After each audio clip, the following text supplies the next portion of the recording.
자, 오늘 성경 말씀은 누가복음입니다. 누가복음 13장 31절부터 35절까지 말씀입니다. 누가복음 13장 31절부터 35절까지 말씀. 자, 우리 같이 한 목소리로 읽을까요? 같이 읽습니다. 곧 그때 어떤 바리새인들이 나와서 이르되 나가서 여기를 떠나소서 헤롯이 당신을 죽이고자 하나이다. 이르시되 너희는 가서 저 여우에게 이르되 오늘과 내일은 내가 귀신을 쫓아내며 병을 고치다가 제3일에는 완전하여지리라 하라. 그러나 오늘과 내일과 모레는 내가 갈 길을 가야 하리니 선지자가 예루살렘 밖에서는 죽는 법이 없느니라. 예루살렘아 예루살렘아 선지자들을 죽이고 내게 파송된 자들을 돌로 치는 자여, 암탉이 제 새끼를 날개 아래 모음같이 내가 너희의 자녀를 모으리한 일이 몇 번이냐. 그러나 너희가 원하지 아니하였도다. 보라, 너희 집이 황폐하여 버림받으리라. 내가 너희에게 이르노니 너희가 주의 이름으로 오시는 이를 찬송하리로다 할 때까지는 나를 보지 못하리라 하시니라. 아멘.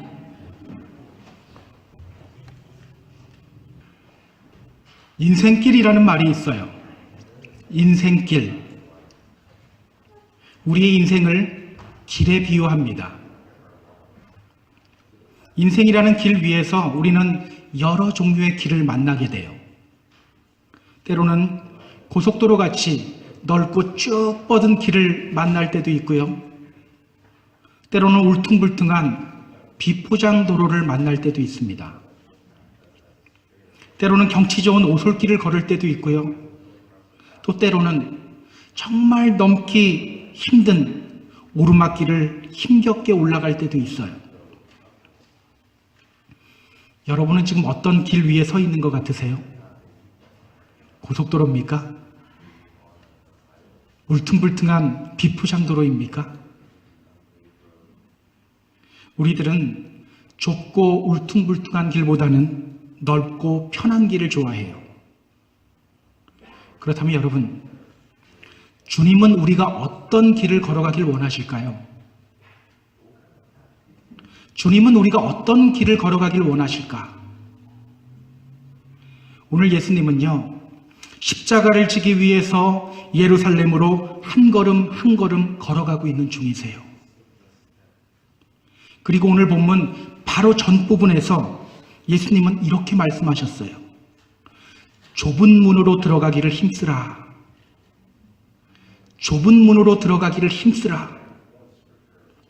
마태복음을 보면요, 예수님은 이 말씀을 조금 더 자세하게 풀어서 말씀하셨어요. 좁은 문으로 들어가라. 멸망으로 인도하는 문은 크고 그 길이 넓어 그리로 들어가는 자가 많고, 생명으로 인도하는 문은 좁고 그 길이 협착하여 찾는 자가 적음이라. 우리 예수님은 우리가 어떤 길 걸어가길 원하십니까? 좁은 길.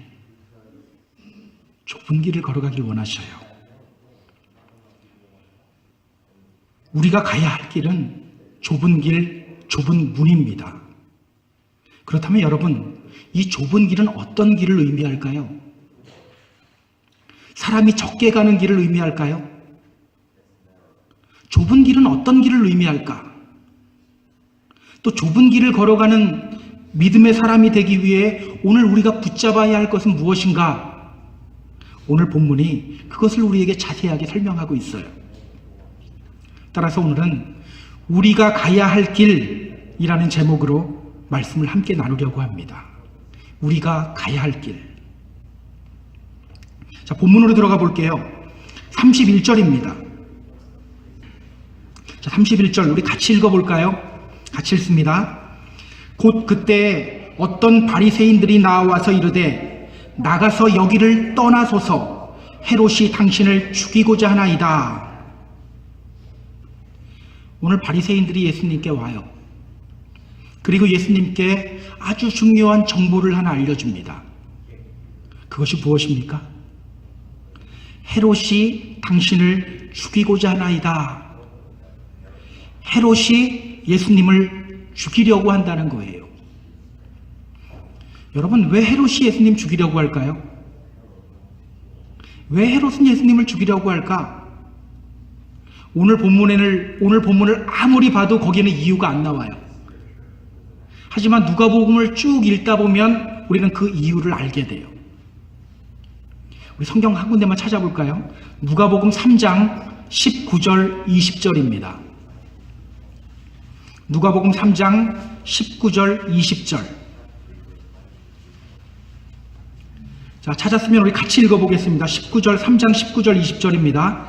분봉왕 헤롯은 그의 동생의 아내 헤로디아의 일과 또 자기가 행한 모든 악한 일로 말미암아 요한에게 책망을 받고 그 위에 한 가지 악을 더하여 요한을 옥에 가두니라. 누가복음 3장에서는 헤롯이 요한을 옥에 가뒀던 사건을 기록하고 있어요. 자, 그럼 누가복음 9장에는 어떤 내용이 있을까요? 누가복음 9장 7절 제가 읽어볼게요. 누가복음 9장 7절은 이렇게 이야기합니다. 잘 들어보세요. 분봉왕 헤롯이 이 모든 일을 듣고 심히 당황하니 이는 어떤 사람은 요한이 죽은 자 가운데서 살아났다고도 하며, 또 그 다음 절인 9절은 이렇게 말해요. 헤롯이 이르되 요한은 내가 목을 베었거늘 이제 이런 일이 들리니 이 사람이 누군가 하여 그를 보고자 하더라. 누가복음 9장에는요 헤롯이 예수님의 소문을 듣고 당황하는 장면이 나와요. 여기 나오는 헤롯은요 헤롯 안티파스입니다. 당시 갈릴리 지역과 또 요단강 동편 이쪽 지역을 다스리는 분봉왕이 바로 헤롯 안티파스예요. 얼마 전에도 제가 이 사람에 대해서 잠시 언급했던 적이 있어요. 혹시 기억나시나요? 그가 어떤 사람이었죠? 권력 욕심이 많고 굉장히 정치적인 사람이었어요. 그래서 갈릴리 지역에 신도시를 건설하고 그 도시 이름을 로마의 황제 이름을 따서 지었어요. 디베리아 이런 식으로 짓는 거예요. 이렇게 그는 권력욕이 많고 정치적인 사람이었어요. 또 헤롯이 어떤 사람이었냐면요 아주 부도덕한 사람이었습니다. 그는 자신의 아내를 버리고 헤로디아라는 여자를 아내로 삼았어요. 이 헤로디아가 어떤 여자인지 아세요? 헤롯의 동생 빌립의 아내였어요. 그러니까 그는 자기 동생의 아내를 빼앗아서 자기 여자로 삼았던 사람이에요. 이런 그에게 세례 요한이 어떤 존재였을까요? 자신이 인기를 독차지해야 되는데 사람들은 자꾸 세례 요한에게로 갑니다. 그리고 세례 요한의 메시지가 뭡니까? 회개하라! 회개의 메시지를 전해요. 그의 눈에 좋게 보일 리가 없죠. 그에게 세례 요한은요 눈에 가시 같은 존재였어요. 그런데 어느 날 세례 요한이 헤롯을 향하여 쓴소리를 해요. 당신 동생의 아내를 빼앗아 당신의 아내로 삼은 것은 정말 잘못한 일입니다. 그는 이때다 하고 세례 요한을 잡아서 옥에 가두죠. 그리고 얼마 후에는 세례 요한의 목을 베어버립니다.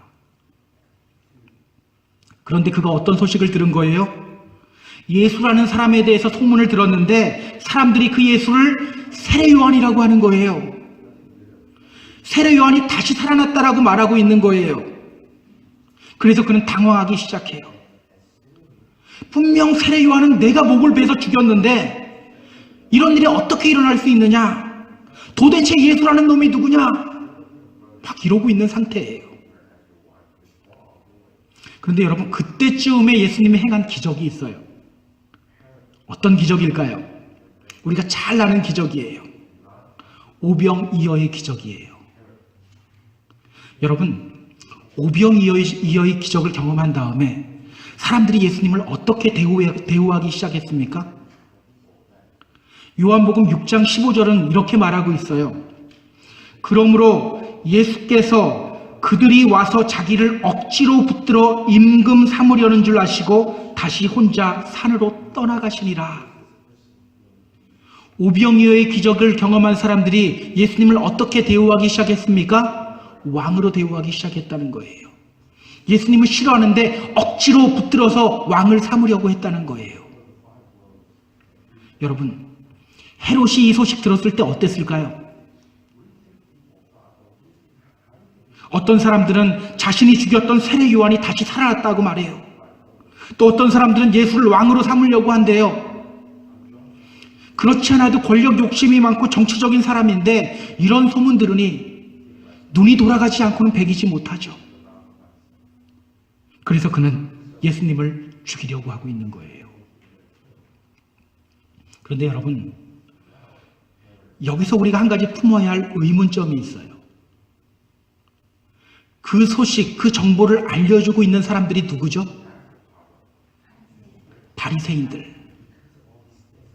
바리새인들이에요. 왜 바리새인들은 예수님께 이 사실을 알려주고 있을까요? 우리가 알고 있는 바리새인들의 모습이 아니잖아요. 어떻게 하든지 예수님 죽이려고 하는 사람들인데 그러면 죽게 놔두면 되는 거잖아요. 그런데 이 좋은 소식을 알려주고 있어요. 얼핏 보면 그들이 예수님 위하고 있는 것처럼 보여요. 그들은 왜 예수님에게 헤롯이 예수님을 죽이려고 한다는 소식을 전하며 예수님을 향해 빨리 떠나라고 할까요? 우리 성경 한 군데만 또 찾아볼게요. 누가복음 12장 1절입니다. 아주 간단합니다. 누가복음 12장 1절. 금방 찾죠? 같이 읽어볼까요? 같이 읽습니다. 바리새인들의 누룩 곧 외식을 주의하라. 지금 예수님은요, 십자가를 향해서 가면서 계속 말씀 전파하면서 가고 있어요.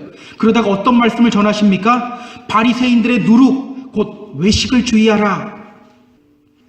바리새인들과 같이 믿음 생활 하지 말라고 예수님이 말씀 전하신 거예요.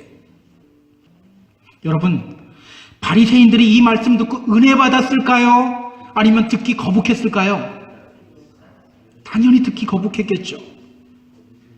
그리고 오늘 본문 바로 앞부분에서 예수님은 또 이렇게 말씀하셔요. 누가복음 13장 28절을 보면 예수님이 이렇게 말씀하십니다. 너희가 아브라함과 이삭과 야곱과 모든 선지자는 하나님 나라에 있고 오직 너희는 밖에 쫓겨난 것을 볼 때 거기서 슬피 울며 이를 갈리라. 누가복음 13장 30절도 보시기 바랍니다. 보라, 나중된 자로서 먼저 될 자도 있고 먼저 된 자로서 나중될 자도 있느니라. 바리새인들이 정말 듣기 싫어할 말씀만 하고 계셨죠. 여러분, 그렇다면 지금 바리새인들이 예수님에게 헤롯이 죽이려고 한다면 빨리 떠나십시오라고 말하는 이유가 무엇입니까? 예수님 설교 듣기 싫다는 거예요. 죽음에 대한 두려움 느끼게 함으로써 예수님이 빨리 떠났으면 하는 거예요. 그러니까 지금 예수님은요, 헤롯에 의해서도 위협받고 있고 또 바리새인들에게도 미움받고 거절당하고 있는 거예요. 헤롯에 의해서도 위협을 받고 있고 바리새인들에 의해서도 거절을 당하고 있고. 그러니까 이 31절에 우리가 한 절로 넘어가지만 사실은 굉장히 많은 정보를 우리에게 주고 있는 절이에요. 그렇다면 여러분, 좁은 길, 좁은 문으로 들어가라라는 이 메시지 후에 누가가 이 장면을 우리에게 보여주는 이유가 무엇입니까? 좁은 길, 좁은 문으로 들어가는 것이 바로 이것과 같다는 거예요. 끊임없는 공격이 있는 길, 끊임없는 미움과 거절이 있는 길, 그 길이 바로 좁은 길이요, 우리가 걸어야 할 길이라고 오늘 성경이 말하고 있는 거예요. 예수님이 마태복음 7장 14절에서는 이렇게 말씀하셨죠. 생명으로 인도하는 문은 좁고 그 길이 협착하여 찾는 자가 적음이라. 좁은 길을 협착한 길이라고 표현을 하고 있어요. 협착한 길. 여기서 말하는 협착한 길이 무슨 뜻일까요? 여기에 쓰인 헬라어 단어가 thribo라는 단어예요. 이 말은요, to press hard upon, 강하게 억누르다라는 뜻이에요. 히브리어로도요, 이 말은 애워싸다, 포위하다라는 뜻이에요. 따라서 여러분, 이 좁은 길이라는 것은요, 우리가 오해해요. 남들이 많이 가지 않는 길, 이 길이 좁은 길이다. 뭐 개척자의 길, 이 길이 좁은 길이다. 우리는 이렇게 자꾸 이야기하는데 그건 세상적인 관점이고요. 좁은 길은요, 끊임없이 압박을 받으며 끊임없이 공격을 받는 길이라는 뜻이에요. 끊임없이 압박받으며 끊임없이 공격을 받아내야 하는 길. 여러분 기억하세요.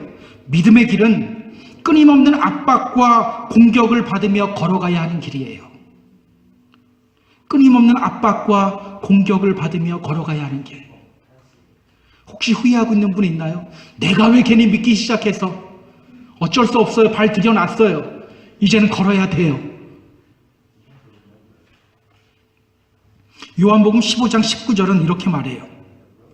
너희가 세상에 속하였으면 세상이 자기의 것을 사랑할 것이나 너희는 세상에 속한 자가 아니요 도리어 내가 너희를 세상에서 택하여 냈기 때문에 세상이 너희를 미워하느니라. 우리는 세상에 속해 있지 않고 주님께 속해 있기 때문에 끊임없는 압박과 공격을 받을 수밖에 없다는 거예요. 그래서 여러분, 나는 신앙생활 하면서 한 번도 믿음 때문에 고통당해 본 적 없다. 한 번도 손해본 적이 없다. 야, 다행이다. 이게 아니라는 거예요. 정말 그렇다면 내가 정말 제대로 믿어오고 있는지 다시 한번 의심해 볼 필요가 있다는 거예요. 여러분 혹시 오늘날 우리가 믿음 생활하면서 공격당하고 거절당하는 경험 지금 현재 가지고 계시는 분들이 있나요? 잘 가고 있다는 증거라는 거예요. 여러분 초대교회 성도들을 한번 보세요. 그들이 얼마나 많은 핍박을 감내해야 했습니까? 때로는 심한 고문을 당하기도 하고요. 조롱과 채찍질을 당하기도 하고요. 감옥에 갇히기도 하고요. 돌에 맞기도 하고요. 톱으로 켜임을 당하기도 하고 칼에 의해 죽기도 했어요. 이것이 바로 히브리서에서 말하는 초대교회 성도들의 삶이었어요. 그러나 여러분, 그들의 그런 희생과 고난의 결과가 어떤 걸로 나타납니까? 바로 오늘 우리들 아닌가요? 그들이 걸은 그 좁은 길이 하늘의 미랄이 되어서 오늘날 우리들이 있는 거예요. 오늘날 우리들이 믿음 생활하고 있는 거예요. 여러분, 우리는 이 사실을 기억해야 돼요. 오늘 우리는요, 그들의 위협과 거절에 예수님이 어떻게 반응했는지를 주목해야 합니다. 32절 볼까요? 32절 우리 같이 읽어보겠습니다. 같이 읽습니다.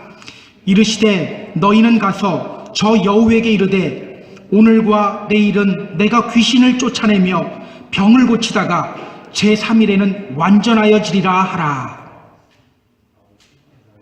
오늘 예수님이 헤롯을 향해서 뭐라고 말씀하십니까?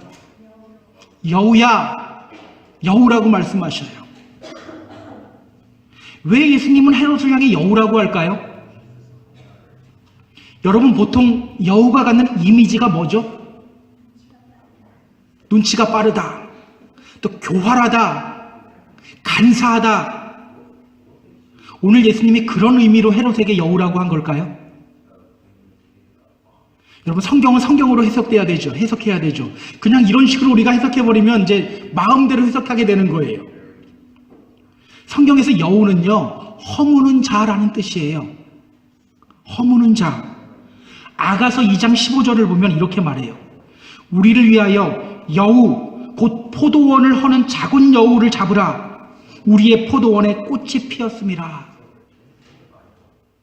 포도원에 꽃이 필 무렵이 되면 여우가 포도원으로 접근해요. 여우가 포도를 좋아할까요? 그렇지는 않죠. 혹시 여우가 포도 먹어봤다는 소리 들은 분 한 번도 안 계시죠? 여우는요, 들쥐 잡기 위해서 접근하는 거예요. 포도원에 꽃이 막 필 때쯤이면 들쥐가 모여들기 시작해요. 그러면 그 들쥐 잡으려고 여우들이 포도원 안으로 들어오는 거예요. 그래서 들쥐를 잡기 위해 포도원 여기저기를 다 헤집어놔요. 그러다 보면 꽃이 떨어지게 되겠죠. 나중에는 포도 열매를 맺지 못하게 되는 거예요. 그래서 여우는요, 허무는 자라는 의미예요. 그렇다면 여러분, 오늘 예수님이 헤롯을 향해서 여우야 라고 하시는 것에는 어떤 의미가 있습니까? 단순한 욕이 아니에요. 너 내 가는 길 허물지 말라, 이 의미가 있는 거예요. 너가 공격해도, 너가 허물어도 나는 내 갈 길 간다, 바로 이런 의미가 있는 거예요. 여러분 기억하세요. 오늘 우리가 가져야 할 자세가 바로 이러한 자세예요. 너가 공격해도, 너가 허물어도 나는 내 갈 길 간다. 이런 말 들어보셨나요? 똥개는 짖어도 기차는 간다. 제가 새벽 예배할 때 이 이야기 굉장히 많이 했어요. 똥개는 짖어도 기차는 간다. 저쪽에서부터 기차가 다가오기 시작하면 갑자기 개 한 마리가 짖어대기 시작해요. 그러면 그 개의 소리를 듣고 온 동네 개들이 다 짖어대기 시작해요. 여러분, 기차가 그런다고 섭니까? 아, 깜짝이야 그럽니까? 아니죠. 그냥 자기 갈 길 가는 거예요. 묵직하게 가는 거예요. 이것이 바로 믿음의 길이라는 겁니다. 누가 짖더라도 그냥 묵직하게 좁은 길을 걸어가는 거예요. 누가 짖더라도 그냥 묵직하게 좁은 길 걸어가는 것. 안타까운 것은요, 우리는 오늘 너무나도 쉽게 상처받고 너무나도 쉽게 주저앉고 너무나도 쉽게 포기해버려요. 분명히 기차인데 기차가 가다가 개 한 마리 짖을 때마다 깜짝깜짝 놀라고 서는 거예요. 아, 깜짝이야 왜 짖어? 막 이러고 있는 거예요. 여러분, 우리가 왜 상처받고 주저앉습니까? 주님은 분명히 말씀하셨어요. 세상이 너희를 미워하면 너희보다 먼저 나를 미워하는 줄을 알라라고 했어요. 세상이 너희를 미워하면 너희보다 먼저 나를 미워한 줄로 알라. 이 말이 무슨 뜻입니까? 우리가 믿음 때문에 나에게 오는 공격들, 그게 나에 대한 공격이라고 말하고 있는 건가요? 아니죠. 주님을 공격하는 거라고 말하고 있어요. 그런데 왜 우리가 상처받고 주저앉습니까? 주님 공격받는 게 너무 가슴 아파서 주저앉는 거예요? 그렇지는 않잖아요. 여러분, 나 공격하는 것 아니잖아요. 나 미워하는 것 아니잖아요. 왜 우리가 주저앉습니까? 결국 우리가 주저앉고 포기한다는 것은요, 똥개가 짖을 때마다 깜짝깜짝 놀란다는 것은 내 안에 주님이 살아있지 않고 내가 살아있기 때문에 나오는 결과라는 거예요. 주님이 살아있으면 놀랄 필요가 없잖아요. 나는 기차인데 묵직하게 갈 수밖에 없는 거예요. 저는 오늘 좁은 길을 걸어야 한다는 예수님의 말씀이 우리에게 도전이 되었으면 좋겠어요. 똥개야, 마음껏 짖어라. 그래도 나는 간다. 똥개야, 마음껏 짖어라. 그래도 나는 십자가를 향하여 묵묵히 걸어갈 것이다. 늘 이런 자세로 담대하게 십자가의 길, 좁은 문으로 나아가시는 저와 여러분 모두 되기를 주님의 이름으로 부탁드립니다. 그렇다면 여러분, 오늘 예수님은 어떻게 이렇게 담대하게 좁은 길을 선택할 수 있었을까요? 위협과 거절을 당하면서도 어떻게 그 길을 계속해서 나아갈 수 있었을까요? 우리 32절 다시 한번 볼까요? 이르시되 너희는 가서 저 여우에게 이르되 오늘과 내일은 내가 귀신을 쫓아내며 병을 고치다가 제3일에는 완전하여 지리라 하라. 오늘과 내일은 내가 귀신을 쫓아내며 병을 고치다가 제3일에는 완전하여 지리라. 여기서 제3일에는 완전하여 지리라 라는 표현을 우리가 좀 주목할 필요가 있어요. 이 말이 무슨 뜻일까요? 부활인 것 같이 보이나요? 그렇게 볼 수도 있어요. 여기서 완전하여지다라는 이 말이요, 제가 헬라어 성경을 찾아보니까 텔레이오라는 말이에요. 텔레이오, 이 말은요, 어떤 일을 완수하다라는 뜻이에요. 내가 완전하여지리다, 이거는 어떻게 보면 번역을 조금 잘못한 거고요, 내가 완수할 것이다 라는 의미가 맞는 말이에요. NIV 성경을 보면 오히려 더 정확하게 좀 번역을 해놨어요. 텔레이오, 이 말은 어떤 일을 완수하다라는 뜻을 가지고 있어요. 이 말과 비슷한 말이 있어요. 텔레오라는 말이 있습니다. 텔레오, 이 말이 어떤 말일까요? 예수님이 십자가 위에서 고난받으시고 돌아가시기 전에 하신 말씀이 있죠. 다 이루었다. 다 이루었다. 이게 다 지불했다라는 뜻이에요. 이제 나의 사명 모두 마쳤다라는 뜻이에요. 바로 이 말이에요. 바로 이 말. 지금 예수님은요, 자기 사명을 이야기하고 있는 거예요. 그러니까 지금 예수님은 이렇게 말씀하고 계시는 거예요. 헤롯, 너가 아무리 나의 가는 길을 허물려고 해도 나는 오늘도 내일도 나의 사명 완수할 때까지 나의 길을 걸어갈 것이다. 너가 아무리 나의 가는 길을 허물려고 해도 나는 오늘도 내일도 내 사명 완수할 때까지 계속해서 앞으로 걸어갈 것이다. 여러분, 너무 감동적이지 않습니까? 우리 예수님 너무 멋있지 않나요? 33절을 보면 더 멋있어요. 더 감동적이에요. 우리 33절 또 같이 읽어볼게요. 자, 33절 같이 읽습니다. 그러나 오늘과 내일과 모레는 내가 갈 길을 가야 하리니 선지자가 예루살렘 밖에서는 죽는 법이 없느니라.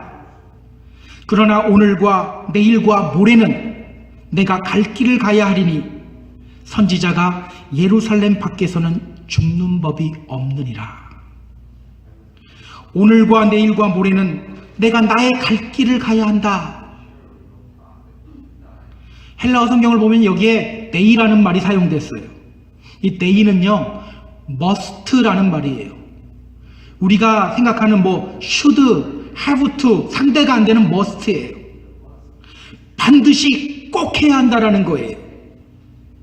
지금 예수님은요, 십자가를 져야 하는 자기의 사명을 대충 잡고 있는 게 아니죠.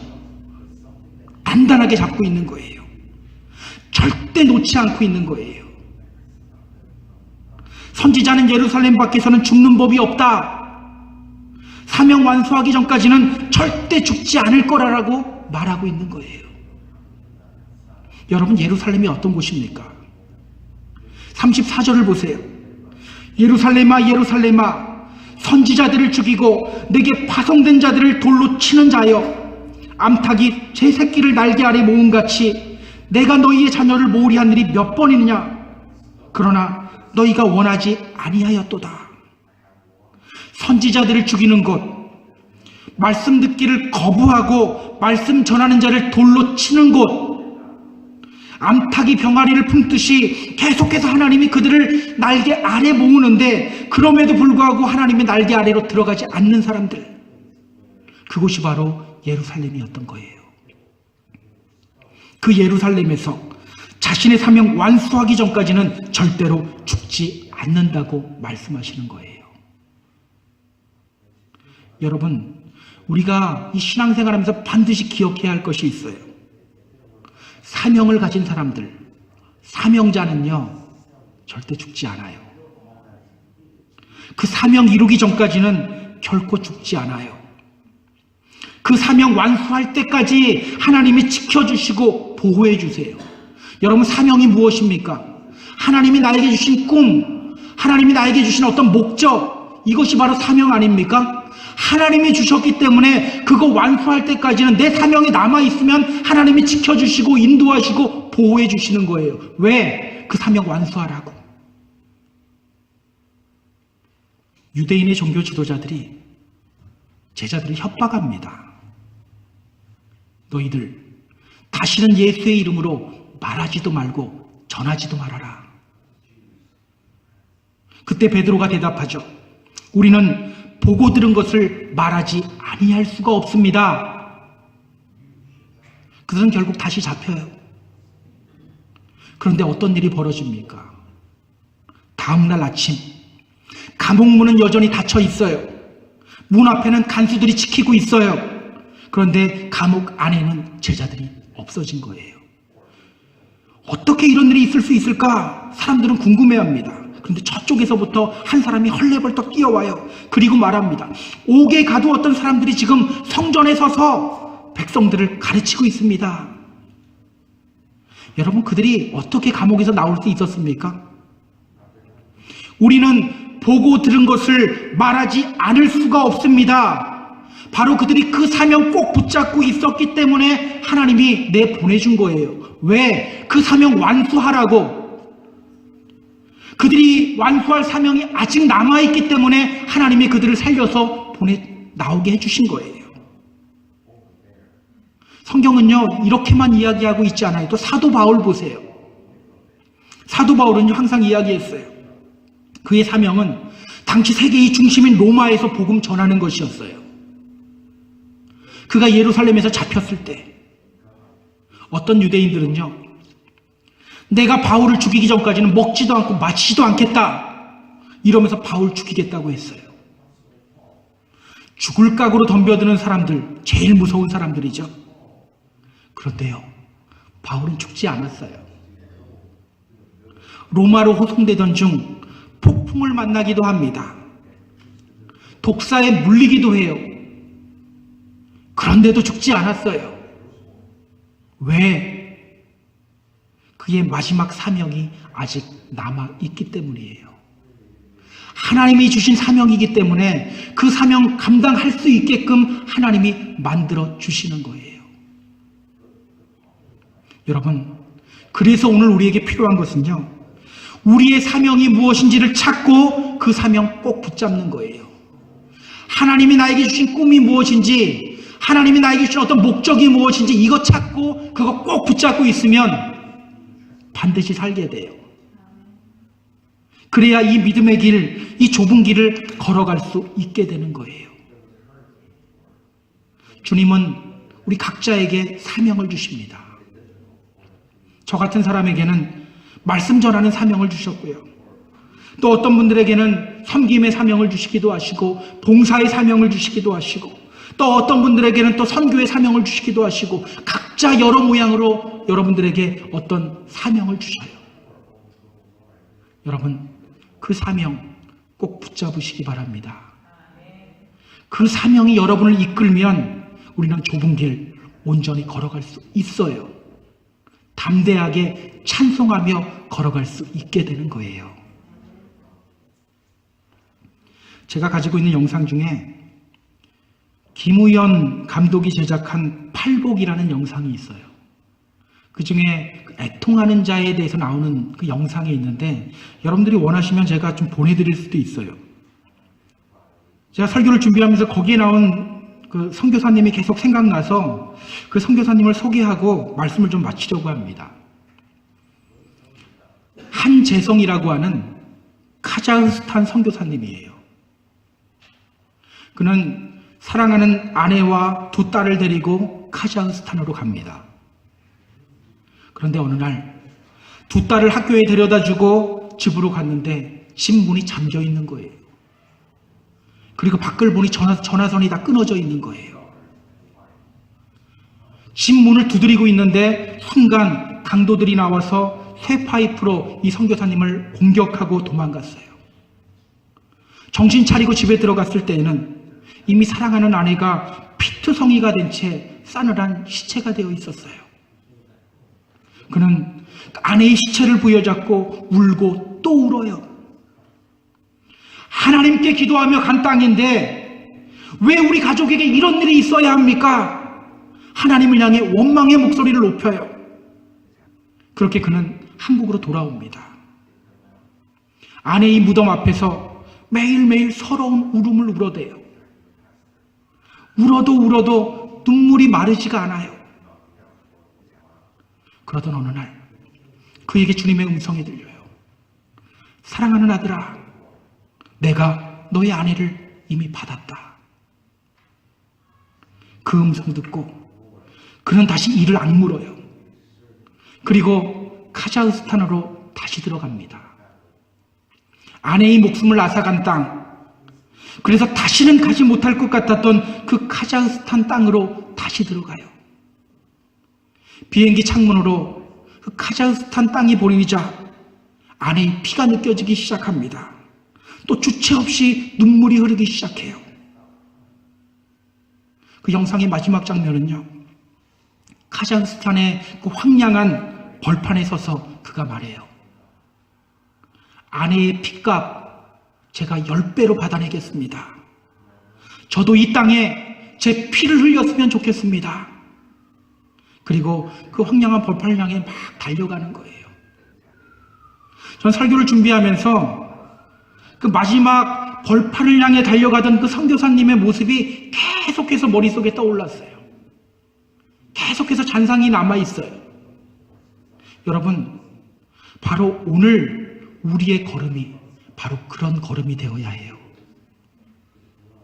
사랑하는 펜사콜라 한인교회 성도 여러분, 오늘 우리가 가고 있는 길은 어떤 길입니까? 사도 바울의 유명한 선포가 있어요. 내가 달려갈 길과 주 예수께 받은 사명, 곧 하나님의 은혜의 복음을 전거하는 일을 마치려 하면은 나의 생명조차 조금도 귀한 것으로 여기지 아니하노라.